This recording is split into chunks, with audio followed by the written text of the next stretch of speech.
Matthew Street, a road famous for hosting many of the early Beatles gigs, has now become a mecca for music fans and musicians. Hundreds of well-known bands have performed here over the years, yet the street's most frequent performer isn't very well known at all. First guitar he had, I'm sure he made it himself out of a brown cardboard box, but then someone else made him one which was painted and a little bit more elaborate, and it looked a lot better. Jacko the cardboard guitar man. Jackson Nesbitt was born in Ireland on the 26th of June 1938. Jackson started off working as an apprentice cabinet maker for his family's furniture business.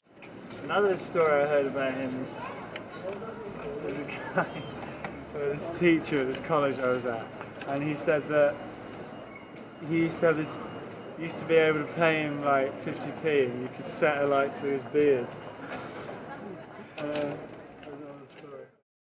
Jackson had been described by his family as a free spirit and would take off suddenly without telling anyone where he was going and then return abruptly days or even weeks later.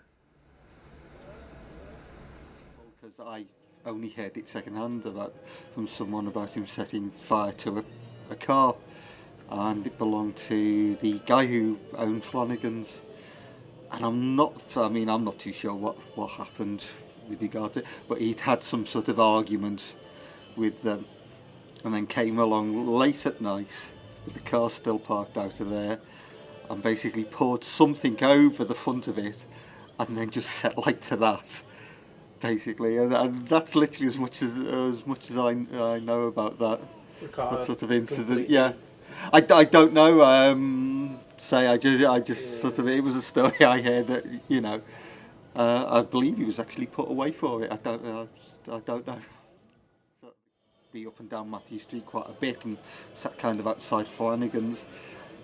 And as apart from seeing someone, from a day-to-day basis, because I was in town every day because I work here, and he seemed to be in town every day because he was sat there going binker-bink most days. That was really it. That was a song or something he used to do? No, he would just sit there going binker-bink. Literally, we used to have a girl, I think she was the first one who said, "Have you seen Binker Bink?" And I was like, "Who's Binker Bink?" Like with a cut-out guitar, he just sits there going Binker Binker Bink sort of thing.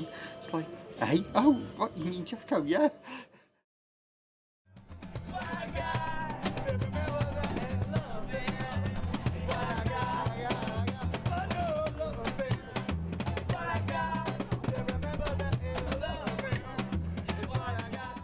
Although it was easy to find stories about Jacko, it wasn't easy for us to find him. Even the people interviewed couldn't bring us any closer to finding the man himself.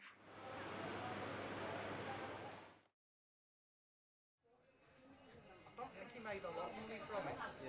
He did have money anyway. He wasn't a poor man. He was actually quite a wealthy man. He just preferred living on the streets. So you don't think it was circumstantial that he... Oh no, not at all.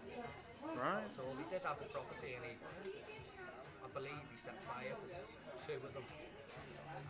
Got offered another one. Preferred to sleep rough on the streets. Everyone we spoke to had informed us that Jacko had sadly passed away, yet the details of his death differed from person to person. Last time I saw him about 6 years ago, he was looking a bit pasty-faced then. And he was kicked quite a lot and went to hospital and died from his injuries a couple of weeks later. When was that? A couple of years ago now. I remember seeing him. He would have been in Williamson Square, and that was a long time ago. Well, it seems to be a long time ago. I heard a rumour that he passed away a few years ago. Whether or not it's true, I don't know, but I certainly haven't seen him.